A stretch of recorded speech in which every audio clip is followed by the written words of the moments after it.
Ассалаумағалейкум, армысыздар ағайын. Мінекей осы жерде мына Қадыржан деген бауырымыздың цехына келіп тұрмыз бүгін. Бұл жерде не шығарады десеңізші, бұл жерде клинкер деген посадный осындай өнімдерді шығарады екен, мінекей плитка. Бұл жаңа технология, Қазақстанға уже 1-2 жыл болған кіргеніне, Алматыға мінекей 1 жыл болды, кіріп істеп жатырды. Мінекей өте керемет, бір как 3D да бұлар да. Бұның обычный посадтарға қандай айырмашылығы бар бұның? Фасадтарда айырмашылығы бұның таза өнім, таза бетонный раствор, ешқандай фибробетон емес, краска емес, пигмент қолданамыз, және де иранский цемент М600 маркада құйылатын тастарымыз. Бұны біз ұсынғанда бұнымен бірге гарантиямыз жүреді, 20 жылға гарантиямыз бар. Ұсталарымыз 2 сушилкамыз бар, қазір бірінші сушилка құйылады. Бір сушилка қанша примерно квадратура кетеді?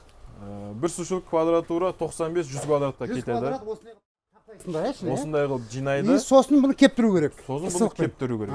Ыстықпен, пушкамен. Пушкамен кептіресіз. Басында біз электрический пушка қолданып жүрдік. Ол өте расходы өте үлкен болды. Сол себептен тоқ көп кетті, е? Тоқ өте көп кетті. Сізге обращение тастадық. Сіз өзіңіздің пушканы. Осындай калорифер пушкаларымызды мінекей тұр. Ана есіктен кидіре салса 8-9 сағат дауымында асықпай ананың бәрін суши дейді. 8-9 сағатта полноценный тас пісіп, дайын болып шығады. Мына жақта мінекей дайындары бар екен. Істеп қойған. Мінекей. Качестволары өте керемет енді бұлай.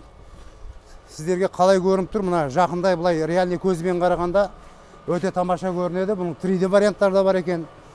Разный посадтар бар екен, осылай мінекей. Қазір мына жерде данный момент рабочий уақытын көрсетеміз, қалай істеп тұрған. Мінекей, осы жерге міне біздер осындай калорифер дайындап бергенбіз. Бұл калорифердің мақсаты мынаның ішінде тұрған өнімді неше градуста примерно? Примерно градус 75-80 градуста сағат ұстап тұру керек. Ұстап тұру керек. Одан көп болса да болмайды, төмен болса да болмайды. Көп болса да, төмен болса да болмайды. Тез кеуіп кетсе де болмайды. Тез кеуіп кетсе де болмайды. Өйткені тас пісіп кетсе, ол жарылады. Өзінің технологиясымен 9-10 сағатта піседі. Градус температурасы 80-75 градуста тұрады. Енді мына жерден осылай қылып отработка майымен осындай подпиткілеп қойыпты, мінекей. Мына жерде глазогы, мінекей, қалай жанып тұрғаны. Енді, міне, бұлай қарай подача, ішке қарай ыстық ауаны айдап тұр. Сөйтіп іштегі ыстық ауаны өзі арқалы, мына вентиляция арқалы бұлай круг. Замкнутый круг болып тұр ғой жерде, да? Мынаның ішіндегі ыстылықты через себя айланып қыздырып тұр қазір. Өте экономичный, өте эффективный болып тұр қазір жерде. Өзін ыстығын өзін күшейте береді. Бір температурада подачасы бір подачаны қоямыз. Сол подачамен 8-9-10 сағатта піседі. Қазір байқасаңыздар, астының өзінен пар шығып жатыр. Демек, ішінде тастар өте керемет жағдайда пісіп жатыр. Өте тамаша. Енді қалай енді бұл калориферлер сізге тура келе ма? Ұнады ма? Эффекті қалай? Енді бұрын осындай пушкамен, электричествомен қыздырып, тоқ постоянно қызып кетіп, линия қиып кетіп, сондай болды сізде. Дұрыс қой да? Өзіңіз айтқандай, мынау осымен жұмыс істеп жүрдік басында электричествомен. Расходы көп болды светтің, сонымен осыған келіп тоқтадық. Сіздің арқаңызда. Ұнады, өте керемет, расходы аз, қосуда, жағуда оп-оңай. Ешқандай сверхъестественный нәрсе жоқ, простой нәрсе.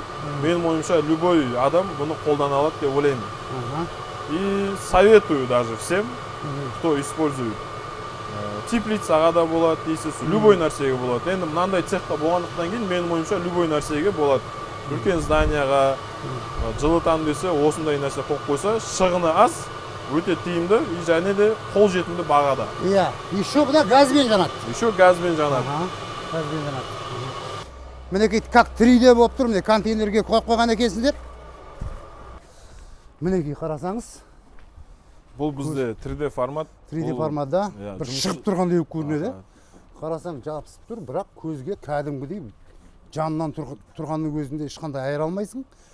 Көзіңе как будто живой мына шығып тұрғанда, бері қарай шығып тұрғандай әсер қалдырады көзге. Бұл үйде біздің жұмысшылар жатып демалатын жері. Бұл обычный морской контейнер 40 тонник. Аха.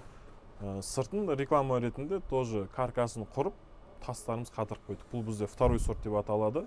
Второй сорттар бізде арзан жүреді.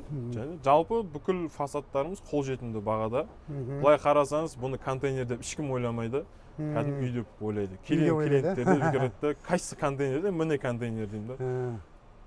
Таң қалып қалады. Айтам, любой нәрсе, магазин бола ма, садик бола ма, үйдің фасады бола ма, любой нәрсеге өсіп әдемі қойып қоюға болады фасадтарыңызды. Енді мына жағына келейік, кочегарға. Сіз бұл осы контейнерді осындай котелмен қыздырып отырсыз да? Аха. Бұл да отработка. Бұл да отработка майда. Полный отоплениясын өзіміз жүргізіп, ешқандай қиын еш нәрсесі жоқ. Сізден котелға заказ бердік. Менен алынған. Горелкісі отработка маймен жанады. Тоже өте керемет. Жағамыз 2-3 сағатта на контейнердің квадратурасын точно білмеймін.